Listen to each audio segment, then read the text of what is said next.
अस्सलाम वालेकुम my social media family. उम्मीद करती हूँ कि आप सब लोग हमेशा की तरह खुशबाश होंगे और हिफ्ज़ो अमान के साथ होंगे। जनाब, आज मैंने आपके साथ शेयर करनी है 3 खबरें, और आप लोग बड़ा हंसते हैं जब मैं कहती हूँ कि 3 के तीर में 3 खबरें होंगी। हाँ, तो ये तीर ही है जनाब। तीर की तरह हमारी जो कॉरेस्पॉन्डेंट होते हैं, जो हमारे तक खबरें पहुँचाते हैं, तो वो इसी तरह तीर की तेज़ी से हम तक पहुँचते हैं और हम आप तक पहुँचाते हैं। जनाब, पहली खबर तो मैंने आपके साथ शेयर करनी है कि रेहाम खान, जो कि एक्स वाइफ हैं प्राइम मिनिस्टर इमरान खान की, उनके ऊपर हमला हुआ है, फायरिंग हुई है और किस तरह से उनकी गाड़ी छीन ली गई है, और ये सारा वाक़या कहाँ और कैसे हुआ है ये आपको बताऊंगी। दूसरी खबर आपके साथ शेयर करनी है हमारे फोक सिंगर यानी कि अताउल्ला ईसा खेलवी, जिनके बारे में कौन नहीं जानता। कमीज़ तेरी काली ते सोने फुल्ला वाली। वो लंदन में गए थे कॉन्सर्ट के लिए, और उस कॉन्सर्ट के अंदर बहुत बदनज़मी हो गई, और ऐसा क्या हुआ कि बहुत परेशान हो गए अताउल्ला ईसा खेलवी कि उनको वो कॉन्सर्ट छोड़ना पड़ गया। लोगों ने वहाँ पर खड़े होके बहुत तबर्रे फेंक के बहुत गालियां दी और बहुत बुरा भला कहा, और किसको कहा, क्यों कहा, ये सारा अहवाल आपको बताऊंगी। और तीसरे नंबर पे आपको कहानी सुनाऊंगी कि अदाकारा माहिरा खान जो हैं, उनको अचानक अपने एक्स हस्बैंड यानी कि फ़र्स्ट हस्बैंड की याद सताने लगी, और किस तरह से वो अपने इन लॉज की तारीफ़ें कर रही हैं, और किस तरह से वो बता रही हैं कि उनके बेटे की जिम्मेदारी आज भी उनके शौहर और उनके ससुराल वाले निभा रहे हैं, पूरी कर रहे हैं। चलिए शुरू करते हैं पहली खबर से, लेकिन उससे पहले हमेशा की तरह एक रिक्वेस्ट ये है कि अगर अब तक आपने मेरे चैनल को सब्सक्राइब नहीं किया तो कर लीजिए जनाब, घाटे का सौदा नहीं है। तो चलिए जनाब, पहली जो सैड न्यूज़ है वो है जी रेहाम खान के हवाले से। मैं आपको बताऊं कि रेहाम खान की गाड़ी पर हमला हुआ है, और ख़ुद ट्विटर पर आकर रेहाम खान ने इस चीज़ को बताया है, लोगों तक पहुंचाया है, और सबसे बढ़कर ये कि मुकदमा भी दर्ज हो चुका है, और बहुत बुरा भला कहा है रेहाम खान ने इमरान खान की गवर्नमेंट को। क्या क्या कहा है वो भी आपको बताती हूँ। सबसे पहले तो मैं ये बताऊं कि रेहाम खान के भांजे या भतीजे की शादी थी, और वो शादी पे गई हुई थी। उनकी गाड़ी में उस वक्त 3 अफराद थे, यानी एक खुद रेहाम थी, दूसरे नंबर पे उनका ड्राइवर था, और तीसरे नंबर पे उनका पर्सनल असिस्टेंट था। जब ये शादी से वापस आ रही थी, इनकी गाड़ी एक जगह पर रुकी, और फिर उसके बाद इनकी गाड़ी के ऊपर 2 मोटरसाइकिल सवारों ने आकर हमला किया, इनके ऊपर डायरेक्ट स्ट्रेट फायरिंग की, और फिर उसके बाद जब ये वहाँ से भागने लगी तो इनकी गाड़ी भी उन्होंने अपने कब्जे में ले ली और वहाँ से चले गए। आप सब लोगों को याद होगा कि ठीक कुछ दिन पहले नून लीगी रहनुमा बिलाल यासिन के ऊपर भी एग्जैक्ट ऐसा ही हमला हुआ, जब 2 मोटरसाइकिल सवार वहाँ पर आए और उन्होंने आकर उन पर हमला किया था।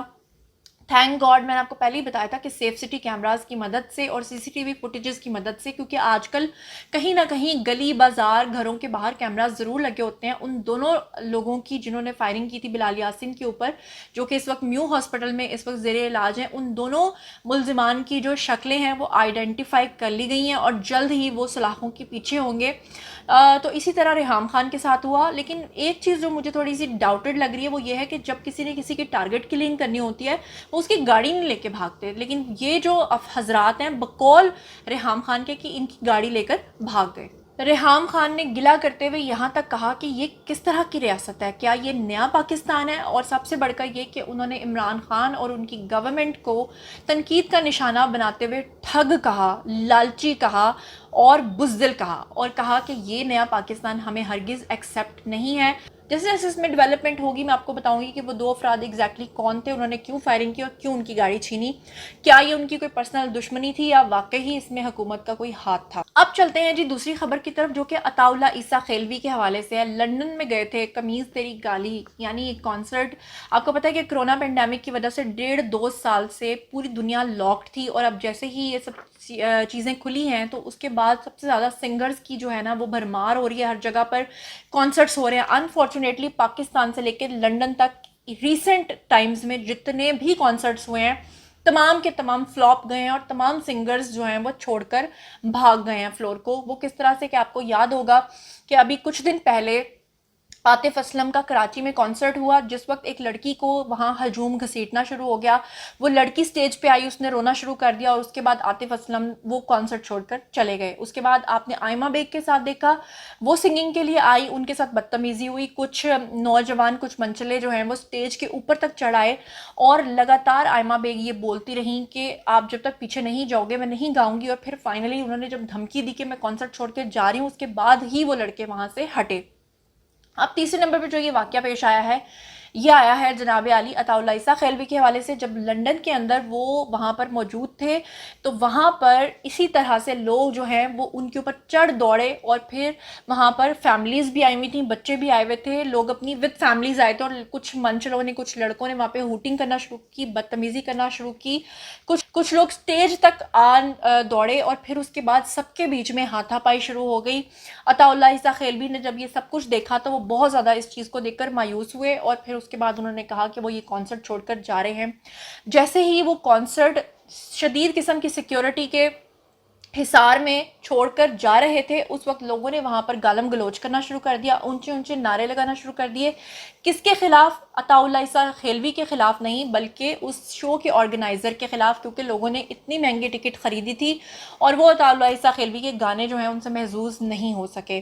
اور لوگوں نے کہا کہ یہ جو بدنظمی ہوئی ہے اس سب میں یہ جو یہاں کا آرگنائزر ہے وہ اس کا ذمہ دار ہے. اب چلتے ہیں جی تیسری خبر کی طرف, جو کہ ماہرہ خان کے حوالے سے ہے. ماہرہ خان کی طلاق ہو چکی ہے اپنے ایکس ہسبینڈ سے, آپ سب لوگ جانتے ہیں, ان کا ایک بیٹا اذلان ہے. آپ یہ بھی جانتے ہیں کہ اب وہ کسی اور سے محبت کرتی ہیں اور جلد ہی وہ ان کی دلہن بننے والی ہیں. لیکن ماہرہ خان نے ریسنٹ انٹرویو میں بیٹھ کر اچانک ان کو اپنے ایکس ہسبینڈ کی یاد ستانے لگی. انہوں نے اپنے ایکس ہسبینڈ کا ذکر کرنا شروع کر دیا, نہ صرف ذکر کرنا شروع کیا بلکہ یہاں تک کہا کہ آج تک ان کے بیٹے اذلان کی تمام جو ذمہ داریاں ہیں وہ ان کے ایکس ہسبینڈ ہی ادا کر رہے ہیں, اور نہ صرف ادا کر رہے ہیں بلکہ ان کے سسر اور ساس بھی اس چیز میں انوالوڈ ہیں, وہ بھی پوری فیملی کی طرح اذلان کو ٹائم دیتے ہیں. ماہرہ خان نے یہ بھی بتایا کہ جب بھی وہ کوئی کام کرتی ہیں, کوئی پروجیکٹ کرتی ہیں, کوئی انٹرویو دیتی ہیں, تو سب سے پہلے جو کمپلیمنٹ کا فون آتا ہے وہ ان کے سسر کی طرف سے آتا ہے. انہوں نے یہ بھی بتایا کہ ان کے جو شوہر ہیں وہ بہت کوآپریٹیو ہیں بچے کے معاملے میں. یہ بھی بتایا کہ ان کے سسر جو ہیں وہ ان کے آج بھی دوستوں کی طرح ہیں, ان کے ساتھ بہت پیار کرتے ہیں. لیکن یہاں پر لوگوں نے ان کو پھر سے تنقید کا نشانہ بناتے ہوئے یہ کہا کہ جتنی بھی طلاقیں ہوتی ہیں تو سب یہی کہتے ہیں کہ بہت اچھے ہیں, بچوں کے حقوق بھی ادا کر رہے ہیں, فرینڈز کی طرح بھی ہم رہتے ہیں.